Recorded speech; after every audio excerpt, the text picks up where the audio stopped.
Hi friends, MP's ಕಿಚನ್ಗೆ ಸ್ವಾಗತ. ನಾವು ಇವತ್ತು ಮಾಡುತ್ತಿರುವ ರೆಸಿಪಿ ನುಗ್ಗೆ ಸೊಪ್ಪಿನ ದಾಲ್ ತಡ್ಕ. ಹಾಗಿದ್ರೆ ನಮ್ಮ ವಿಡಿಯೋ ನೋಡೋದಕ್ಕಿಂತ ಮುಂಚೆ ಪ್ಲೀಸ್ ನಮ್ಮ ಚಾನಲ್ನ ಸಬ್ಸ್ಕ್ರೈಬ್ ಮಾಡಿ, ಸಪೋರ್ಟ್ ಮಾಡಿ, ಲೈಕ್ ಮಾಡಿ, ಶೇರ್ ಮಾಡಿ, ಪಕ್ಕದಲ್ಲೇ ಕಾಣೋ ಬೆಲ್ ಲೈಕ್ ಮೇಲೆ ಕ್ಲಿಕ್ ಮಾಡಿ. ಹಾಗಿದ್ರೆ ನುಗ್ಗೆ ಸೊಪ್ಪಿನ ದಾಲ್ ತಡ್ಕ ಮಾಡೋ ವಿಧಾನ ಹೇಗೆ ಅಂತ ನೋಡೋಣ ಬನ್ನಿ.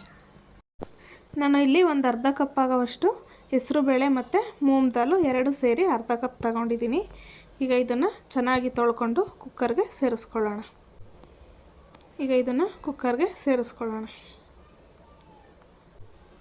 ನಾನೀಗ ಅದೇ ಕಪ್ಪಲ್ಲಿ 2 ಕಪ್ ನೀರನ್ನ ಸೇರಿಸ್ಕೊತಾ ಇದ್ದೀನಿ. ಬೇಳೆ ಬೇಯೋದಕ್ಕೆ 2 ಕಪ್ ನೀರಾದರೆ ಸಾಕಾಗುತ್ತೆ, ತುಂಬ ಜಾಸ್ತಿ ಹಾಕಿದ್ರೆ ಅದು ಉಕ್ಕು ಬರುತ್ತೆ. ಈಗ ಹಣ್ಣಾಗಿರೋಂಥ ಟೊಮೊಟೊ 2 ಇದಕ್ಕೆ ಕಟ್ ಮಾಡಿ ಸೇರಿಸ್ಕೊತಾ ಇದ್ದೀನಿ. ಈಗ ಇದನ್ನು ಲಿಡ್ ಕ್ಲೋಸ್ ಮಾಡಿ 2 ವಿಷಲು ಕೂಗಿಸ್ಕೊಳ್ಳೋಣ.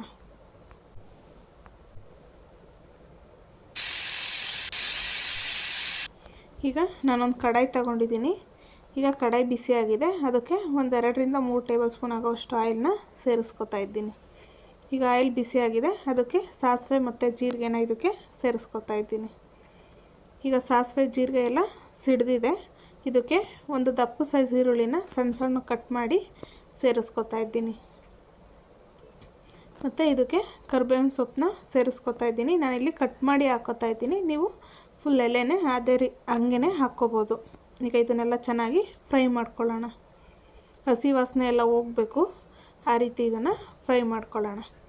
ಈಗ ಈರುಳ್ಳಿ ಫ್ರೈ ಆಗೋದಕ್ಕೆ ಈಸಿ ಆಗಲಿ ಅಂತ ಸ್ವಲ್ಪ ಉಪ್ಪನ್ನ ಸೇರಿಸ್ಕೊತಾ ಇದ್ದೀನಿ. ಈಗ ಇದನ್ನೆಲ್ಲ ಚೆನ್ನಾಗಿ ಮಿಕ್ಸ್ ಮಾಡ್ಕೊಳ್ಳೋಣ. ಈಗ ಇದೆಲ್ಲ 1 ನಿಮಿಷ ಚೆನ್ನಾಗಿ ಫ್ರೈ ಆಗಬೇಕು. ನಾವು ತುಂಬ ಈಸಿಯಾಗಿ ಮಾಡೋದು ಹೇಳ್ಕೊಡ್ತಾ ಇದ್ದೀನಿ. ನುಗ್ಗೆ ಸೊಪ್ಪು ತಿನ್ನಲ್ಲ ಅನ್ನೋರು ಈ ರೀತಿ ಮಾಡಿದ್ರೆ ಇಷ್ಟಪಟ್ಟು ತಿಂತಾರೆ. ಹೀಟ್ ಆಗುತ್ತೆ ಅನ್ನೋರೆಲ್ಲ ಹೆಸರು ಬೇಳೆ ಹಾಕಿದ್ರೆ 2 ಬ್ಯಾಲೆನ್ಸ್ ಆಗುತ್ತೆ, ಆರಾಮ್ಸೆ ತಿನ್ಕೋಬೋದು. ಚಪಾತಿಗೆ, ರೊಟ್ಟಿಗೆ, ದೋಸೆಗೆಲ್ಲ ಕಾಂಬಿನೇಷನ್ ಚೆನ್ನಾಗಿರುತ್ತೆ. ರೈಸ್ಗೂ ತಿನ್ಕೋಬೋದು, ಅಷ್ಟು ಚೆನ್ನಾಗಿರುತ್ತೆ ಟೇಸ್ಟು. ಈಗ ಈರುಳ್ಳಿ ಎಲ್ಲ ಚೆನ್ನಾಗಿ ಫ್ರೈ ಆಗಿದೆ.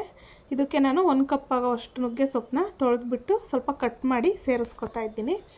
ನುಗ್ಗೆ ಸೊಪ್ಪು ನೋಡ್ಕೊಂಡು ಹಾಕ್ಕೊಳ್ಳಿ, ತುಂಬ ಜಾಸ್ತಿ ಹಾಕಿದ್ರೆ ಸ್ವಲ್ಪ ಕಹಿ ಬರುತ್ತೆ. ನುಗ್ಗೆ ಸೊಪ್ಪು ನೋಡಿ ಚೆನ್ನಾಗಿರೋದನ್ನ ಸೇರಿಸ್ಕೋಬೇಕು. ಈಗ ಇದೆಲ್ಲ ಚೆನ್ನಾಗಿ ಫ್ರೈ ಮಾಡ್ಕೊಳ್ಳೋಣ ಆಯಿಲಲ್ಲಿ. ನಾವು ನುಗ್ಗೆ ಸೊಪ್ಪಲ್ಲಿ ಬೇರೆ ಬೇರೆ ರೀತಿ ಮಾಡ್ಕೋಬೋದು. ಈ ಥರ ಒಂದು ಸರ್ತಿ ಮಾಡಿ ತುಂಬ ಚೆನ್ನಾಗಿ ಬರುತ್ತೆ, ಟೇಸ್ಟ್ ಅಂತೂ ಸಖತ್ತಾಗಿರುತ್ತೆ. ಈಗ ಇದೆಲ್ಲ ಚೆನ್ನಾಗಿ 1 ನಿಮಿಷ ಆಗಿದೆ, ಫ್ರೈ ಆಗಿದೆ ನೋಡಿ. ಆಯಿಲಲ್ಲಿ ಈ ಥರ ಫ್ರೈ ಮಾಡ್ಕೋಬೇಕು. ಈಗ ನಾವು ಮುಂಚೆನೇ ಬೇಯಿಸ್ಕೊಂಡಿದ್ದಲ್ಲ ಬೇಳೆ, ಟೊಮೊಟೊ, ಅದನ್ನು ಇದಕ್ಕೆ ಸೇರಿಸ್ಕೊಳ್ಳೋಣ. ಇದನ್ನು ನೀವು ಸ್ಮ್ಯಾಶ್ ಮಾಡಿನೂ ಸೇರಿಸ್ಕೋಬೋದು, ಇಲ್ಲಾಂದರೆ ಚೆನ್ನಾಗಿ ಕೂಗಿಸ್ಕೊಂಡ್ರೆ 2 ಕೂಗಿಸ್ಕೊಂಡ್ರೆ ಅದೇ ಚೆನ್ನಾಗಿ ಬೆಂದಿರುತ್ತೆ, ಸಾಕಾಗುತ್ತೆ. ಅಷ್ಟು ಸ್ಮ್ಯಾಶ್ ಮಾಡೋ ಅವಶ್ಯಕತೆ ಇರಲ್ಲ.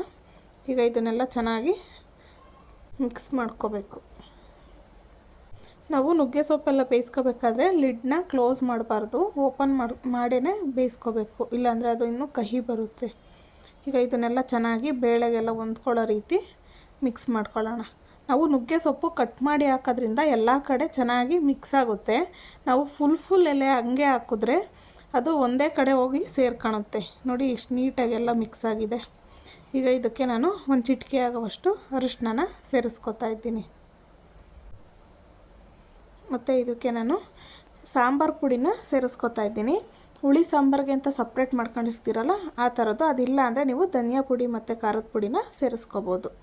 ಈಗ ಇದಕ್ಕೆ ರುಚಿಗೆ ತಕ್ಕಷ್ಟು ಉಪ್ಪು ಸೇರಿಸ್ಕೊಂಡು ಈಗ ಚೆನ್ನಾಗಿ ಮಿಕ್ಸ್ ಮಾಡ್ಕೊಳ್ಳೋಣ. ನಾವು ಬೇಳೆ ಮತ್ತು ಸೊಪ್ಪು 2 ಬೇಯಿಸ್ಕೊಂಡಿರ್ತೀವಿ.